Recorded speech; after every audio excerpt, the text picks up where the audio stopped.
Do not forget my stories, Senua. I am with you still.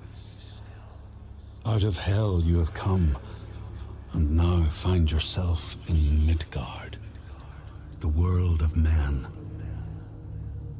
Do not think it any less dangerous for that.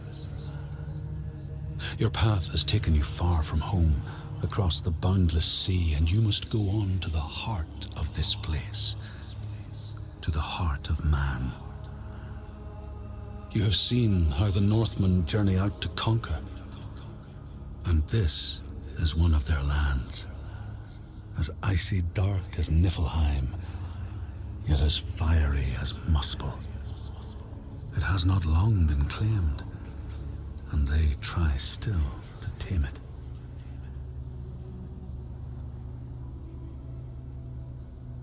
The Skald's verse speaks of a man called Grettir the Strong.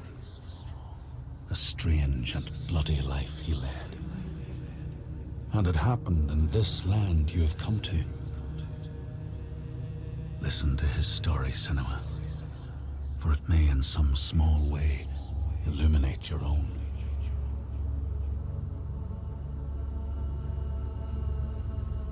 The Skalds say that in Grettir's time, a nearby farm was plagued by hauntings. A shepherd called Glamour was killed by some evil force, found dead in the snow, bloated and black. His body could not be taken to burial because he was held fast to the ground. So it was left. 3 days after his death, the body was missing.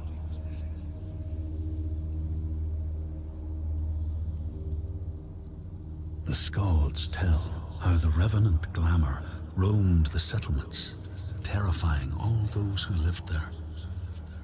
Each one he killed, in turn, rose to walk beside him. Thus, evil begets evil. But the man Grettir was proud and overbearing, and thought the Droiger no match for his strength.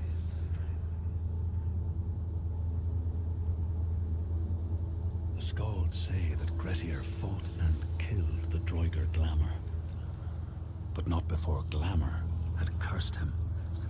His strength would be turned against him, his deeds bring death and exile, and he would be always before Grettir's eyes, making him afraid to be alone. He saw all sorts of phantoms wherever he looked, and thus people who see things that aren't there are said to have Glamour's eyes.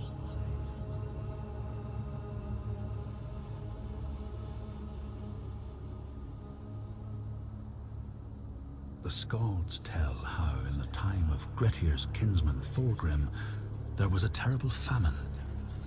No crops could be grown, and the fish fled the nets. It lasted years, and the people were desperate. There was no respite even in spring, since terrible gales from the north would rise up and set in for weeks. This is a cold and unforgiving land, Senua.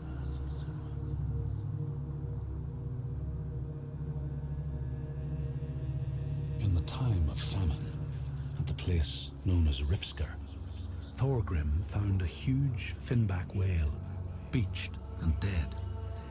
His neighbor, Thorfinn, had already found it and was in the process of flensing it. But Thorgrim claimed it as his own.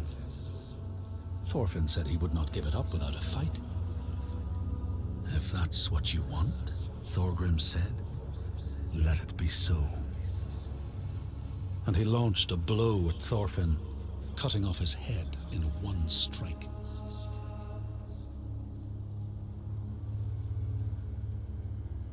The Skalds say that the neighbors fought, armed only with the knives and axes they had brought to cut up the whale, even picking out the whale ribs to beat down their enemies.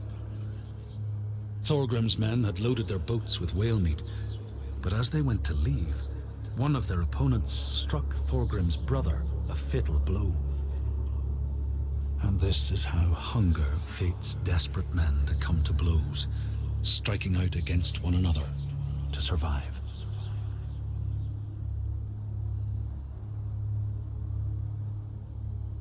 The Skalds speak of the time Grettir, travelling with some others, ran into rough weather and docked their boat on an island. They had not brought fire with them, and the merchants complained bitterly. Seeing a great fire blazing on the other side of the strait, Grettir said he would swim over to fetch it. He took off his clothes and struck out across the water, wearing nothing but a cloak.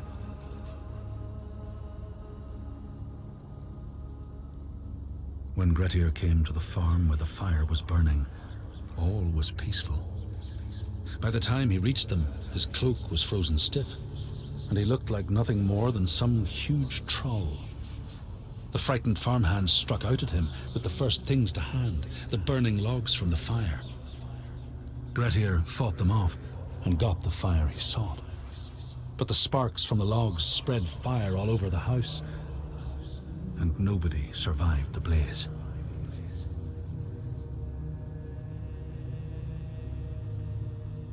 The Skalds say that Grettir swam back across the strait, keeping the fire safe from the water. His friends applauded Grettir's bravery, but when word spread about the massacre at the farm, people took against Grettir. Nobody wanted anything to do with him, and when the news reached the Althing in the summer, Grettir was pronounced an outlaw. All doors would hence be shut to him.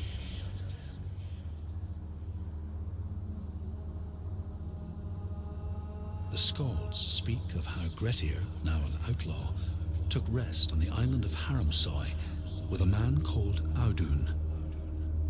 Grettir saw a great yellow glow like a fire rising from the ground.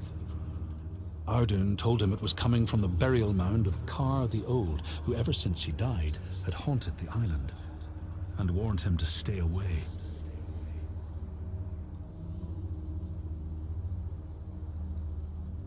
The Skalds say Grettir wanted the sword that was buried in Kar's howe, and would not be deterred from seeking it.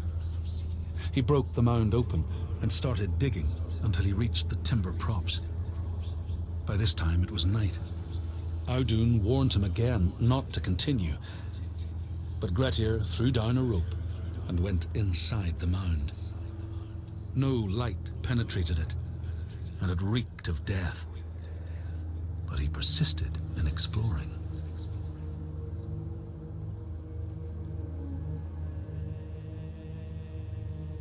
Grettir found the sword he was seeking, Kar's loom, buried in the grave mound.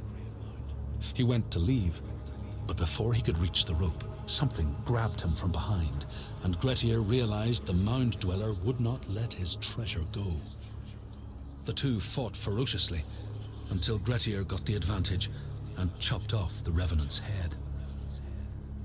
But Kar's loom would prove his undoing, fated to be the sword that killed him.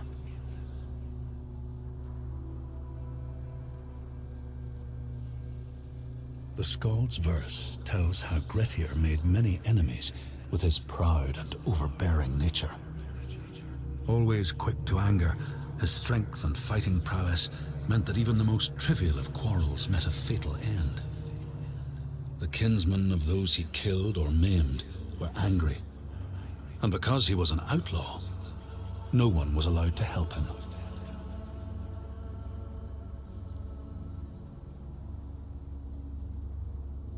The outlaw Grettir fled to the island of Drangi. His enemies knew he was there, but he was still so strong and fierce, nobody could shift him. Thorbjorn, first among his foe, sent his foster mother to see Grettir. She was a Seithkona and very wily. She enchanted a tree branch and sent it to wash up on Drangi. Grettir tried to cut it up for firewood, but his axe flew back and struck him in the leg. The wound blackened and festered, and Grettir feared his time was close.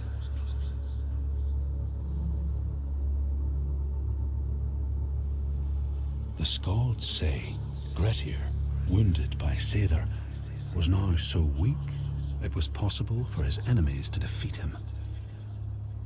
Under cover of night, Thorbjorn and his men attacked his shelter.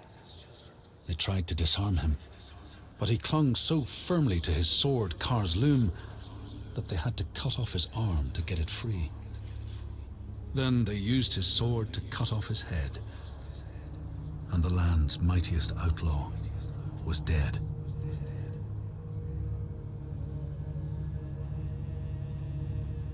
As the Droigar glamour had predicted, all Grettir's brave and fine deeds brought him misery.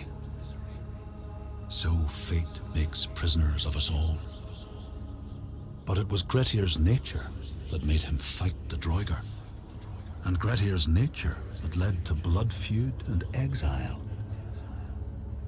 So what is truly our prison, Senua? Is our path ordained, and we powerless to change it? Or do we blame uncertain powers for what we ourselves ordain?